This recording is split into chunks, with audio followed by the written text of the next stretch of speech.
Hi, Assalamualaikum. Welcome back to our class. Okay, so now we continue with 3.2, which is Numeric Records Management. Okay, so previous punya recorded adalah for subject filing. Okay, so this is when organization using Numeric Records Management. Okay, so first let's take a look on what is Numeric records management.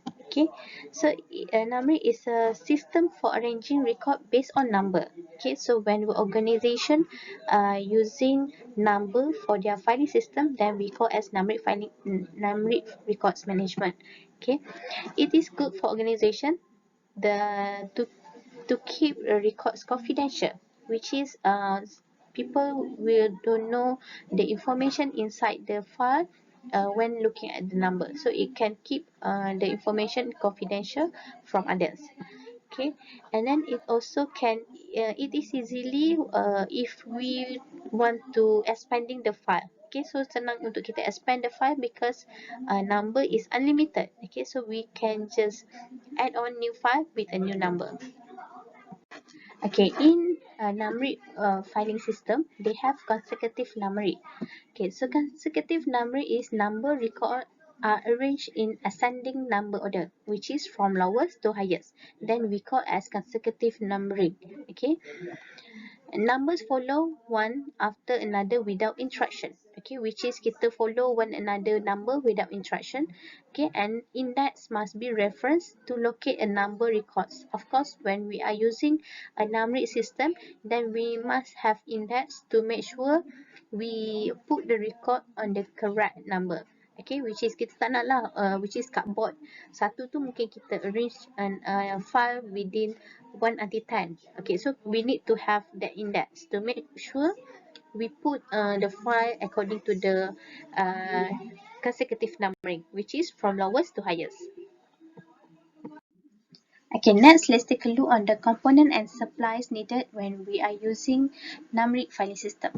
Okay, so number guides and folder for the numeric file. Of course lah, we need the number guides and folder untuk kita punya numeric file.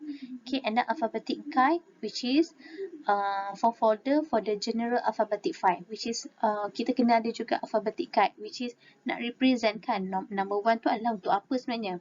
Okay, and then software for an accession log. Usually when organization are using number for their filing system, so they have a software untuk dia punya accession log tu adalah kind of dia nak retrieve all the information berkaitan file itu, which is nak bagi tahu file nombor satu tu untuk apa. So they have accession log. Okay, and then software for an alphabetic index. Okay, we need a software untuk alphabetic index juga. Okay, maknanya bila we come up with numeric file ni, kita kena ada juga we come together with alphabetic index. Okay, sebabnya yelah, manalah diorang tahu kan nombor 10 tu file apa. So kena ada benda tu. Okay, kena link together. Okay, next let's take a look on number guide and folder. Okay, so number primary guides divided the file into section. Okay, usually when we are using number for our filing system, then we need to divide the file into section. Kena bahagikan. Okay, barulah kita tahu okay number tu untuk apa subtopik dia. Okay, number folder are placed behind the guide. Okay, which is this is example, which is we have 264 ni adalah dia punya primary, and then they have another guides behind the number. Okay, folder may also show names or subject. Okay, so dia boleh juga instead of dia boleh up to organization lah, sama ada dia nak guna subject after the number ataupun names. Okay, next is alphabetic guides and folder. Okay, so usually for alphabetic guides and folder ni adalah only hold records of correspondent with only a few records. Okay, which is a correspondent with only a few sahaja yang kita akan pakai alphabetic guides and folder ni. Sebab main kita adalah guna numeric system. Okay, so usually it will place at the beginning of numeric file. Okay, in the front of numeric file tu, and then kita akan ada alphabetic guide and folder ni which is untuk a few sahaja. Okay, untuk kita nak inform lah what kind of correspondent apa yang ada dekat dalam file tu. Okay. Okay, next let's take a look on accession log.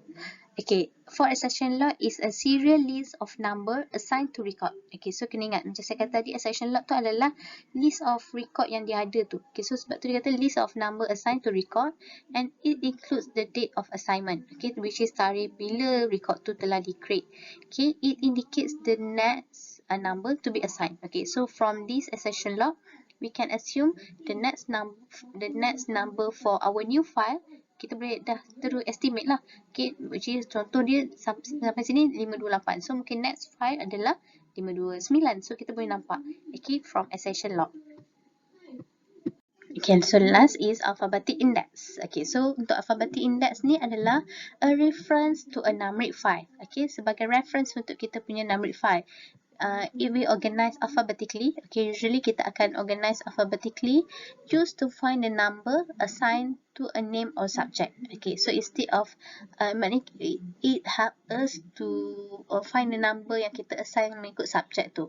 It also called relative index. Okay, which is maknanya nak bagi tahu A1 moving and storage ni adalah represent to 5 to 9 punya file. So benda tu adalah kena related lah. Okay, sebab dia it helps sebenarnya membantu bila kita nak looking for a file. Mungkin kita ingat kepada subjek dia instead of kita ingat number file. So senang kita ada alphabetic index ni. Okay, next, let's take a look on storage and retrieval procedure. There are 8 storage and retrieval procedure. First one is inspecting. Okay, so inspecting is when you want to put the content on the files, so you need to check either there are a release mark from your boss yang mention the information is ready to be filed. Okay, and then next is indexing. Okay, indexing is when you divided the names into several part. Okay, then we call as indexing. Okay, and then coding. Okay, so we need to make a coding for the records. Okay, and then number coding. Okay, number coding ni boleh nampak kat sini, which is nombor setiap indexing yang dia buat tu. Contoh L ni sebenarnya 1, N ni 2, M 3. Okay, and then cross-referencing. Okay, cross-referencing adalah another name that yang kita boleh guna when we are looking for the file. Instead of kita guna tadi contoh nama Klinik Hasan, contoh nama tu nama business tu adalah Klinik Hasan. Instead of kita guna Klinik Hasan, then mungkin cross-referencing it could be Hasan Klinik. Okay, and then next is sorting. Okay, we need to sort the record according to our preferences. Okay, depends kepada sistem yang kita guna. Usually we put letters on top. Okay, and then storing. Okay, then we keep the information in the file and then store in our cabinet, shelf, depends. Okay, and last one is when we want to retrieving back the information, we need to find based on apa yang kita dah sort tadi. Okay, mengikut susunan number, okay, which is indexing yang kita dah buat tadi, and then itu adalah process of retrieving. Okay, next let's take a look on the advantages of using consecutive numeric storage. Okay, so apa kebaikan dia? First, expansion is easy and unlimited. Of course, we can easily expand our file because the number is unlimited. Okay, but all cross-reference are in the alphabetic names database, which is kalau untuk number, kita tak perlu nak buat cross-reference. Okay, and then sebab cross-reference ni adalah untuk alphabetic name database sahaja sebenarnya. Okay, and then file are secure because name do not appear on caption. Okay, it is confidential, which is orang tak akan tahu the information pasal file tu bila nak tengok nombor. Okay, but the disadvantages, indirect access method, which is kita cannot simply access, kita cannot simply assume the content inside the file. Okay, maknanya bila kita tengok nombor je tu, kita tak boleh nak tahu, okay, tu sebenarnya represent for apa. Okay, dan kita kena looking for kita punya accession log ke ataupun database ke, barulah kita tahu, okay, nombor tu adalah untuk file tu. Okay, sorting takes longer. of course lah, sorting takes longer. Let's say we have a large number of record filing. Okay, so mungkinlah benda tu kita akan ambil masa lah untuk sort the records. Okay, and then last one is congestion occur at the end of the file. Okay, congestion ni maknanya dia boleh hanging. Sebabnya mungkin kita lost nak letak information tu dalam file mana. Okay, so benda ni need to really detail punya index, which is benda yang membantu kita untuk kita simpan all information in a file. Okay, so for numeric filing system, they also have non-consecutive number storage. Okay, for non-consecutive number storage ada 3. Okay, first one is terminal digit storage. Okay, for terminal digit storage, the number are divided into groups. Okay, usually number tu kita divide into groups, and then the last group or 2-3 digits in the primary division under which is record is file. Okay, which is nombor yang last 2 or 3 digit yang kita guna sebagai primary division. Okay, contoh terminal digit storage ni adalah bila contohlah kita punya IC number. IC number kan kita divide into groups kan. Okay, and then the last 2 group, okay, which is nombor yang 2 atau 3 akhir tu lah yang kita guna sebagai primary division, which is sama juga dengan kita punya IC number, which is number last tu lah yang represent ourselves. Sebab yang depan tu mungkin kita sama dengan orang lain kan, tapi yang belakang tu it differ. Okay, tak akan ada nombor yang sama. Okay, so tu untuk terminal digit storage. And then middle digit storage. Okay, so sama juga, number are divided into groups. Okay, bila kita divide kan number into groups, but the middle number 2 or 3 digits is the primary division. Okay, kalau terminal adalah nombor last. Okay, tapi kalau middle, bila kita divide into group tu, middle group yang sebagai dia punya primary division. Okay. And then last one is chronologic storage. Okay, untuk chronologic storage is when we use a date for to keep our records. Okay, which is kita guna tarikh surat diterima tu ke sebagai kita punya filing. Tu kita panggil sebagai chronologic storage. Okay, usually kita simpan the recent on top ataupun the up to you lah, tapi kena make sure mengikut tarikh, susunan tarikh. Kalau let's say nak guna recent dekat bawah pun boleh, tapi sebenarnya susah lah kan. Okay, lagi senang kalau kita guna recent on top untuk kita punya chronologic storage.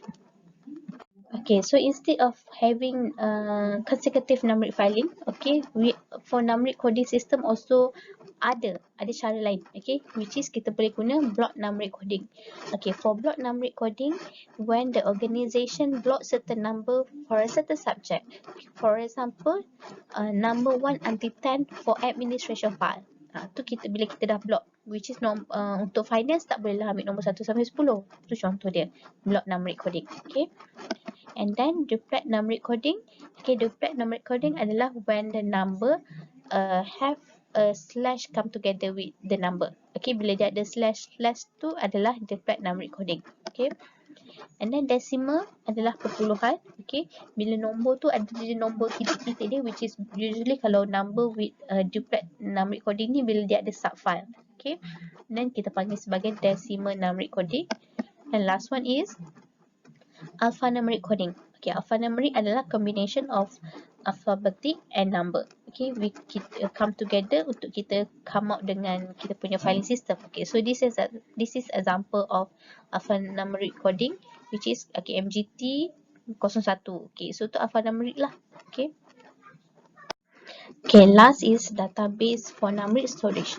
Okay, so usually when we having a numeric storage, so kita akan ada database which is sama ada accession log atau alphabetic index yang saya dah explain tadi tu. Okay, so the field for middle digit or terminal digit file depends lah. For the accession log, dia nak pakai middle digit ataupun terminal digit file. Usually kalau numeric ni kan dia nombor panjang, so kita akan divide number into group, and then so this is example untuk terminal digit accession log, which is dia dah bagikan primary number, secondary, tertiary. Okay, so that's all untuk numeric storage system.